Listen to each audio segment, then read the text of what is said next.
نحمده ونصلي على رسوله الكريم أما بعد فأعوذ بالله من الشيطان الرجيم بسم الله الرحمن الرحيم والذي جاء بالصدق وصدق به أولئك هم المتقون صدق الله مولانا العظيم إن الله وملائكته يصلون على النبي يا أيها الذين آمنوا صلوا عليه وسلموا تسلیما۔ محبت اور شوق کے ساتھ پڑھی اللہم صل علی سیدنا و مولانا محمد وعلی آل سیدنا و مولانا محمد وبارک وسلم وصل علیہ۔ الصلاة والسلام علیک یا سیدی یا رسول اللہ وعلى آلك وأصحابك يا سيدي يا حبيب الله۔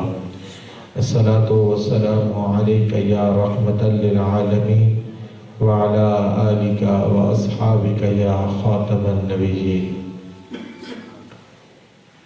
اللہ رب العزت جل جلالہ وعم نوالہ وعظم شانہ واتم برہانہ کی حمد و ثنا کے بعد حضور شافع یوم النشور دستگیر دو جہاں غم گسار زمان سید سرورہ حامی بے کسا حضور قائد المرسلین خاتم النبیین جناب احمد مجتبی محمد مصطفیٰ صلی اللہ تعالی علیہ وآلہ وسلم کے دربار گوہربار میں ہدیہ درود و سلام عرض کرنے کے بعد میرے انتہائی واجب الاحترام معزز و محتشم سامعین و ناظرین،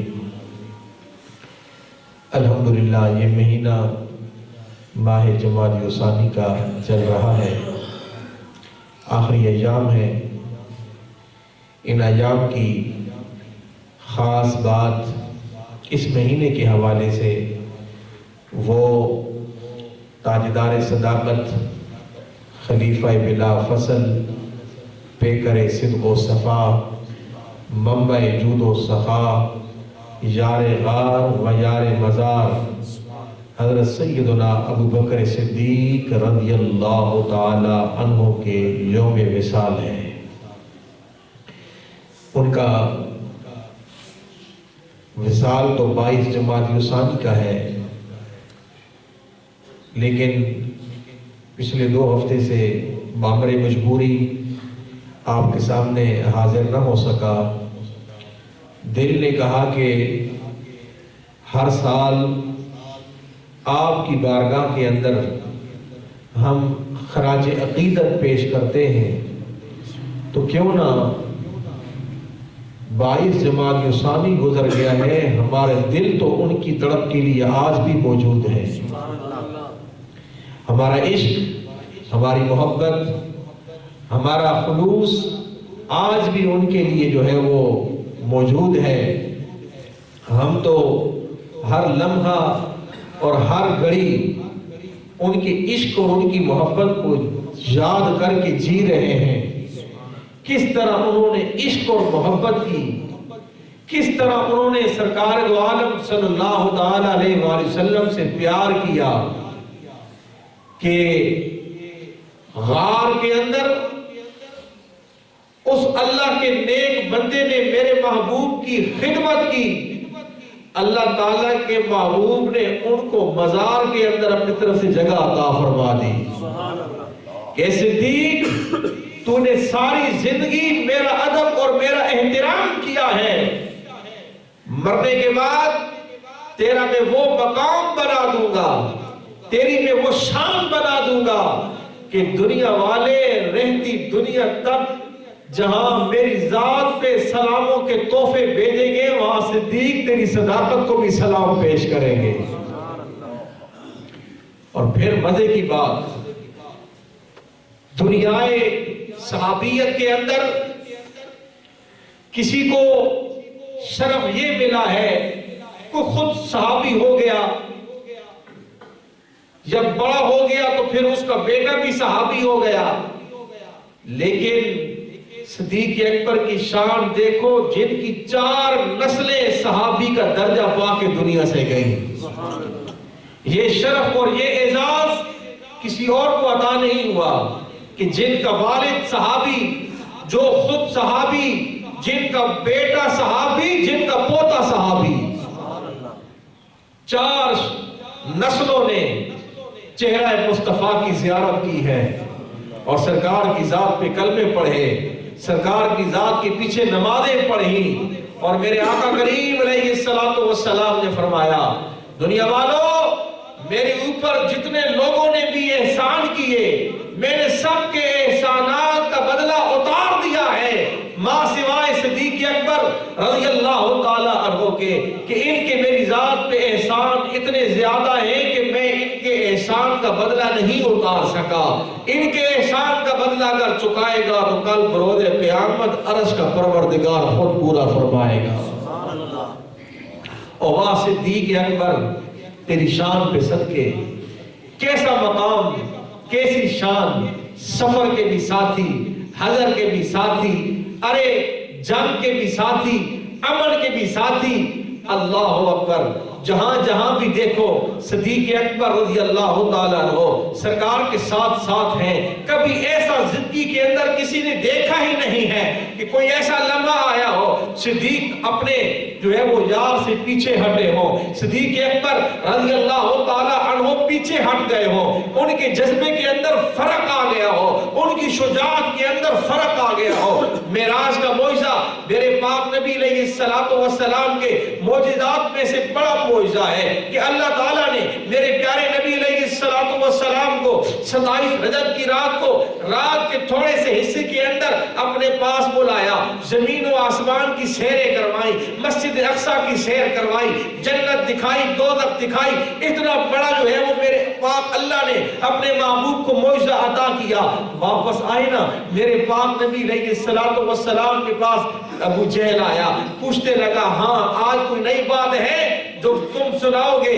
میرے پاک نبی علیہ السلام نے فرمایا، ابو جہل بات یہ ہے جو رات گزری ہے، اللہ تعالیٰ نے مجھے جو ہے وہ رات کے تھوڑے سے حصے کے اندر اپنے پاس بلایا، مسجد اقصی کی امامت کروائی، اس کے بعد جنت دکھائی، 7 آسمانوں کو دکھایا، دوزخ کو دکھایا، اپنے پاس بلایا، راز و نیاز کی باتیں کی، پھر میں واپس آ گیا. ابھی رات بھی ختم نہیں ہوئی تھی، میرا بستر بھی گرم تھا، پانی بھی چل رہا تھا، کنڈی بھی ہل رہی تھی. ابو جہل نے کہا، لو دیکھو اتنی بڑی بات میں نہیں مانتا، میں سب سے پہلے جا کے ابو بکر کو بتاتا ہوں جو بالکل آپ کا قریبی ساتھی ہے، جو آپ کا حضر کا بھی ساتھی ہے، سفر کا بھی ساتھی ہے، اپنے آپ کو عاشق کہلاتا ہے، ذرا اس کے پاس جا کر میں یہ بات بتاتا ہوں، دیکھتے وہ مانتا ہے کہ نہیں مانتا. اللہ اکبر. آیا ابو جہل صدیق اکبر رضی اللہ تعالی عنہ کے پاس، ابو بکر ہاں سنا، کیا مسئلہ ہے، کیا ماجرا ہے، سنیں اپنے یار کی بات، کیا بات ہے؟ انہوں نے کہا کہ جو رات گزری ہے اس رات کے اندر تیرا محبوب یہ کہتا ہے کہ اگر میں اس رات کے اندر مجھے اللہ نے اپنے پاس بلایا، جنت دکھائی، دوزخ دکھائی، آسمانوں کی سیر کروائی، مسجد اقصی کی امامت کروائی، انبیاء سے ملاقاتیں کروائی، اپنے اللہ کے پاس گئے، راز و نیاز کی باتیں ہوئی، واپس آئے، پانی ہل رہا چل رہا ہے، کنڈی ہل رہی ہے، بستر گرم ہے، بھلا یہ بات ماننے کی ہے؟ صدیق اکبر تیری شان پہ ہماری ساری نسلیں قربان ہو جائیں. مسکرا کے بولے، ارے نادان دیکھ تو صحیح، سن تو صحیح، فرما کون رہا ہے؟ آمنہ کا لال کہہ رہا ہے، میرا محبوب کہہ رہا ہے. یہ تو بات ہی کچھ نہیں، میں اپنے آقا سے ملا نہیں، لیکن آقا نے فرما دیا صدیق اس پر ایمان لاتا ہے. فرمایا صدیق کہتا ہے کہ یہ بات ہے، سچ ہے. میرے آقا کو اللہ نے یہ مقام عطا فرمایا ہوا ہے، یہ ساری چیزیں میرے آقا سے صادر ہو سکتی ہیں. جب یہ بات کہی اللہ تعالیٰ نے ان کو فرمایا، اے ابو بکر تو نے میرے یار کو سچا کہا ہے، اب رہتی دنیا تک لوگ مجھے صدیق اکبر کہیں گے. آج کے بعد تیرا نام صدیق ہو گیا، تو سچا ہو گیا. عرش والوں کے نزدیک بھی سچا ہے، فرش والوں کے نزدیک بھی تو سچا ہے. واہ صدیق اکبر. جتنے موقع بھی آئے، جتنی غزوات ہوئی، پیچھے نہیں ہٹے. جیش عسرت کا واقعہ کا کم ہے، سرکار نے فرمایا جس کے پاس جتنا ہے وہ لے آئے. جناب فاروق اعظم رضی اللہ تعالی عنہ فرماتے ہیں کہ ہر موقع پر مجھ سے صدیق اکبر نمبر لے جاتے ہیں. ابھی تو میں بالکل نمبر نہیں لینے دوں گا. آج میں اتنا اللہ کے نبی کے قدموں میں لا کر رکھوں گا کہ میرا نمبر پہلا ہی ہوگا. اللہ اکبر. جناب عمر آئے رضی اللہ تعالی. سرکار نے پوچھا عمر کیا لے کے آئے ہو؟ ذرا جملے سنو نا, کیا لے کے آئے ہو؟ جناب عمر رضی اللہ تعالی عنہ بولے یا رسول اللہ صلی اللہ علیہ وسلم گھر کا آدھا مال آپ کی قدموں لا کر رکھ دیا ہے, آدھا مال چھوڑ کے آیا ہوں پیچھے گھر والوں کے لیے. ان کے بعد آئے یار غار و یار مدار جناب سیدنا صدیق اکبر رضی اللہ تعالیٰ عنہ. سرکار نے یہ نہیں فرمایا کیا لے کے آئے ہو. سرکار کو پتا تھا بات میرے یار کی ہے. آپ سرکار نے فرمایا صدیق بتا گھر چھوڑ کے کیا آئے ہو, چھوڑ کے کیا آئے ہو. جب چھوڑنے کی بات کی صدیق اکبر رضی اللہ تعالیٰ عنہ فرمانے لگے یا رسول اللہ چھوڑنے کی بات ہے, ایک اللہ کا نام چھوڑ کے آ رہا ہوں, دوسرا آپ کی ذات چھوڑ کے آ رہا ہوں. دونوں صرف اللہ کا نام ہے, پیچھے رسول کا نام ہے. حتیٰ کہ شارحین نے لکھا ہے کہ آپ نے اپنے گھر کی دیواروں پہ ہاتھ پھیر کے دیکھا کہیں کوئی سوئی بھی ایسی نہ ہو جو رہ جائے اور صدیق کی سخاوت کے اندر فرق آ جائے. فرمایا وہ سوئی بھی سرکار کی قدموں میں آ کے پیش کر دی, اور جو آپ نے کپڑے پہن رکھے تھے تن کے کپڑے بھی اتار کے سرکار کی قدموں میں رکھ دیے, اور بوری کا لباس پہنا ہوا ہے اور اس کے جو بٹن ہیں وہ کانٹوں کے لگائے ہوئے ہیں. کانٹوں کے بٹن بوری کا لباس پہن کے سرکار کی بارگاہ میں آئے. سرکار اتنے خوش ہو گئے کہ اور صحابہ بولے اے صدیق ہم نے یہ اب ارادہ کر لیا ہے تجھ سے کوئی بازی نہیں لے سکتا, تجھ سے کوئی آگے بڑھ نہیں سکتا. تم نے اپنے آپ کو اتنا اللہ کے نبی کے قریب کر لیا ہے, اللہ کی ذات کے قریب کر لیا ہے. اور پھر تھوڑی دیر گزری جناب جبریل امین علیہ السلام اللہ کی محبوب کی بارگاہ میں آتے ہیں, آ کے سلام پیش کر دے یا رسول اللہ عرش کا رب آپ کو سلام بھیجتا ہے. اور کہتا ہے کہ جس صدیق نے آپ کے پاس سخاوت کا مظاہرہ کیا ہے اللہ کو پاک بڑی خوشی ملی ہے. رب تعالیٰ نے تمہارے یار کی سخاوت کو قبول کر لیا ہے. میرے آقا نے دیکھا جبریل کے طرف جناب جبریل امین علیہ السلام نے جیسا لباس صدیق اکبر نے پہنا ہوا ہے ویسا لباس جناب جبریل نے پہنا ہوا ہے. جبریل یہ لباس کیسا, آج شاہی لباس تیرے بدن پہ نہیں. یا رسول اللہ جب صدیق اکبر تمہارے پاس آئے اپنا لباس اتار کے اللہ کے حضور پیش کر دیا اور بوری کا لباس پہنا اور بٹن کانٹوں کے لگائے. رب کو ادا اتنی پسند آئی, رب نے حکم دے دیا اے عرش کے فرشتوں آج تم اپنا لباس اتار دو, جیسا لباس میرے یار کی یار نے پہنا ہے آج کے دن تم نے سب نے یہ لباس پہننا ہے. اور واہ صدیق تیری ریس عرش کے فرشتے کرے, تیرا جیسا لباس رب عرش کے فرشتوں کو پہنائے, عرش کے فرشتوں کے سرداروں کو پہنائے. اس کا نام صدیق اکبر ہے, اس کا نام صدیق اکبر ہے. اور واہ صدیق اکبر تیری شان کتنی عرفہ و اعلیٰ, تیرا مقام کتنا عرفہ و اعلیٰ. میرے پاک نبی علیہ السلام نے فرمایا کل قیامت کے دن جنت کے 8 دروازے ہوں گے. باب اگر روزے رکھنے والے ہیں تو باب الریان سے آواز آئے گی اے میرے روزے دار تیرا دروازہ اس طرف ہے اور اس طرف سے داخل ہو کر جنت کے اندر آ جاؤ.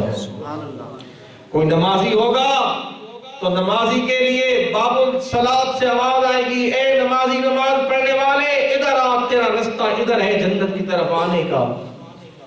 کوئی جہاد کرنے والا ہے تو باب الجہاد سے آواز آئے گی اے مجاہد ادھر آ, تیرا رستہ ادھر ہے, تجھے جنت میں یہاں آنا ہے.